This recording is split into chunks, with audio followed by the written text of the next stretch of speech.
Yeah, I think what there is I think there's some scumbaggery going on in these alternate histories that John's talking about, and the fact that the diaries of Her Majesty's Bark Endeavour describe that Maori were living in every single part of the South Island, and so I've seen a couple of these radical books that say that the Ngāi Tahu people there's only about five of them living in the South Island. Um, they're just inconsistent with the records of Her Majesty's Bark Endeavour that Captain Cook recorded. He recorded many Maori. They even attacked him in near Nelson or Queen Charlotte Sound. So did Captain Cook go 1769. inland the South Island and explore the whole place, or I thought he was like a sailor. He navigated around it. Of course he didn't. No. And that was 1769. That was pre-Te Rauparaha. So they couldn't have known if there were people living all over the South Island because they hadn't looked. They were around the edges in little family groups, and that made a total of 7,000. There would have been a lot of different areas. It's well documented. I mean, even Steve O'Regan knows it. Te Rauparaha is actually a very great New Zealander, and he's got a stadium named after him. I know, because of the sycophantic Pororoa City Council. I think it's outrageous.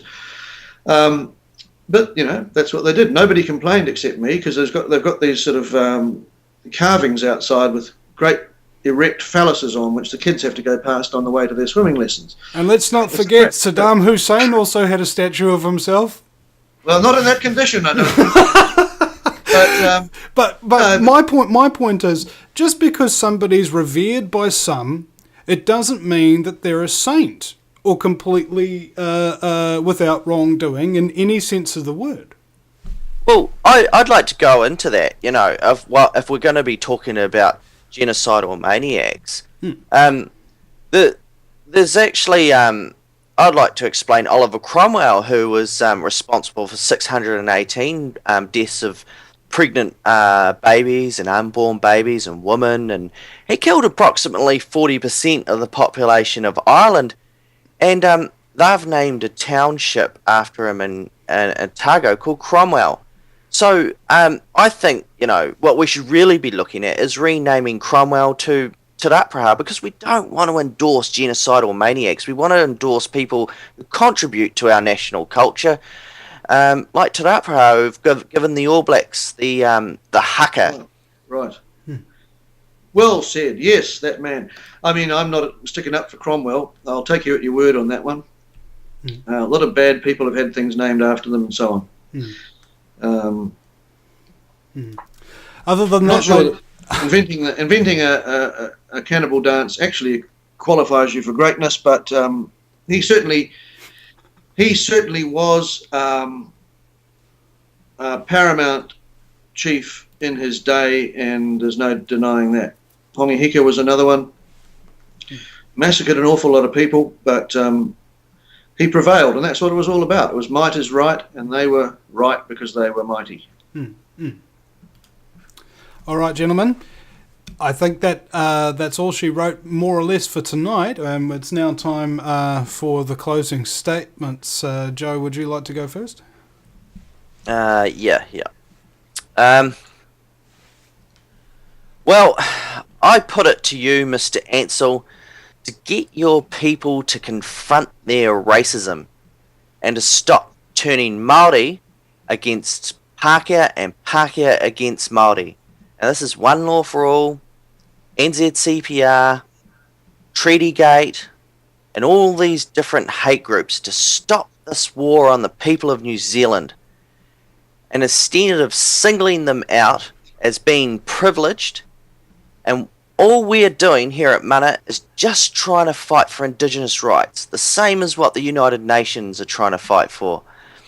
And we've had to, as Māori people, we've had to fight for everything we've ever received from the state, from Māori television to treaty settlements to even our own language being legal in our own land. And please stop pretending anything awarded to Māori is an attack on mainstream Pākehā. Thank you, Mr. Ansell. I put it to you that. Thank you, Joe. All right, and John, your final statements? All right. There are cases of racism in this country. I'm appalled that as recently as the 1960s, there were people advertising for flats saying, no dogs, no Maoris. This is inconceivable today. But we've grown up. We have come past that. The most despicable cases of racism by my people, my race, if you like, were those inflicted on the Chinese in the late 19th century, early 20th century, the vicious racism right up to the state level, poll taxes and so on. I contrast those two people. I married one of the Chinese people, so I have some knowledge of their attitude, the attitude difference between Maori and Chinese. The Chinese way of dealing with that appalling racism was to put their heads down and work hard, knowing they weren't going to get any money, and beat the white man at his own game, if you like. They may not have thought of it like that, but that's what they've done, and I think we all admire that. Maori are obsessed with looking backwards, looking for ways to make money, looking for ways to coin it at the expense of the evil colonizer who they show no gratitude to for whatsoever. That's what gets in my throat, really. No gratitude at all for the major enhancements that they've had. You know, it's about being fair. It's there's nothing that I have ever said anywhere on the internet that is actually racist, because I'm not. There is a vast difference between criticism and racism. I ask you to think about that next time you want to label me. I am critical when I see unfairness from whichever place it comes, and I see unfairness in this area, and I'm going to talk about it. And I'm going to keep talking about it for as long as I can, or as long as I'm asked. If I can be shown that the facts that I've found are not true, I'll be the first to say so. I've said so on one or two occasions. There is no plot. Treatygate is just me. That's all I speak for. If people want to agree with me, then, you know, I guess I speak for them too. But there's no compulsion. And these other groups, they're not making money out of it, as far as I know. I'm certainly not. And we're only doing it because we care about sticking up for our people too. By our people, I include my forebears and the rest of New Zealand, who aren't really getting much of a hearing when the whole state seems to be siding with the whole sort of treaty process. Mm-hmm. So I just hope, Joe, that you can see where I'm coming from and realise, even though you don't agree with me, that I'm not a nasty person. My motives are pure by my own lights, and you certainly haven't gained anything by it, bro. I hope we can agree to disagree. Like Willie Jackson and I, we've got a photograph of our arms around each other. I've put a caption to it which says racist in the middle, and it's pointing to both of us. We both think each other is a racist, and that's okay by me. You and I probably think each other is a racist, but hopefully we can celebrate each other's humanity. Yeah, I think there's a good one.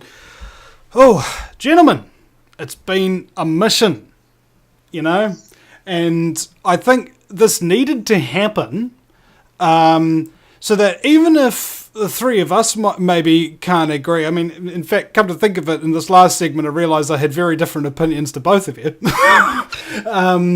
I think that this kind of really needed to happen. This discussion needed to be a little bit more open than it previously has been. And I think it is central to this so-called idea of democracy, which in the Latin means mob rule. I don't like that kind of thing. It's essential to the idea of fairness and transparency and freedom in and of itself, specifically to listen to the people you don't agree with, listen to the people you think are crazy, and consider what they're talking about without dismissing everything offhand, without looking into it in its entirety and making our mind up one way or the other without that investigation. And I think everybody who has listened to this can now say that you have now a large amount of facts and evidence displayed by both sides And you will have to use your discernment and your ability to confirm facts and evidence for yourself in order to figure out who is telling the truth and how New Zealand can progress as a whole with one race, the human race. Whether that be everybody has all their individual liberties, or whether that be we can tolerate the scumbaggery in this country, whether it be from our politicians, community leaders, or anything. I will not tolerate scumbaggery in my country, regardless of who benefits from said scumbaggery, even if it's me. Thank you very much for listening, ladies and gentlemen. And also, be reminded, this is a listener-supported broadcast, so you can go to thevinnieeastwoodshow.com and make a donation today, or set up a regular monthly gift amount going into the PayPal or the Kiwi Bank accounts there. And we have a number of sponsors on the website as well, including a number of books, How to Raise Crowdfunding Capital by Kevin Lawton, and The Range of Illusion by B. Holmes. Thank you very much for listening, ladies and gentlemen. And you stay classy, San Diego.